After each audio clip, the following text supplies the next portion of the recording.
सुरगाणा तालुक्यातील चिराई घाटात एअरटेल कंपनीकडून भूमिगत केबल टाकण्याचं काम सुरू आहे.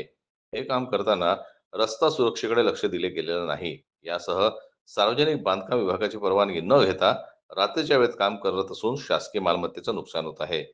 याबाबत संबंधित ठेकेदार यांच्यावर सुरगाणा पोलीस ठाण्यात गुन्हा दाखल करण्यात यावा म्हणून सुरगाणा पोलीस ठाण्यात उपविभागीय अभियंता हर्षल पाटील यांनी सुरगाणा पोलीस ठाण्यात तक्रार दाखल केली आहे. बोरगाव ते सुरगाणा हे 18 किलोमीटर अंतर असून या रस्त्यावरील चिराई घाटात एअरटेल कंपनीकडून भूमिगत केबल टाकण्याचे काम सुरू आहे.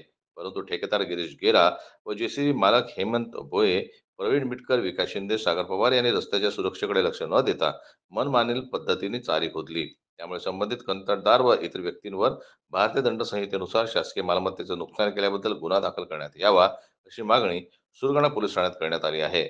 नंतरच कंपनीनं काम करावं. चिराई घाटात केबल टाकण्याच्या कामामुळे रस्त्याचे झालेले नुकसान संबंधित कंपनीने त्वरित पूर्ण करून द्यावं. परवानगी मिळाल्यानंतरच काम सुरू करावं. हर्षल पाटील, उपविभागीय अभियंता, सुरगाणा. जन्मतला न्यूज करता लक्ष्मण बागुल यांची रिपोर्ट, बोरगाव.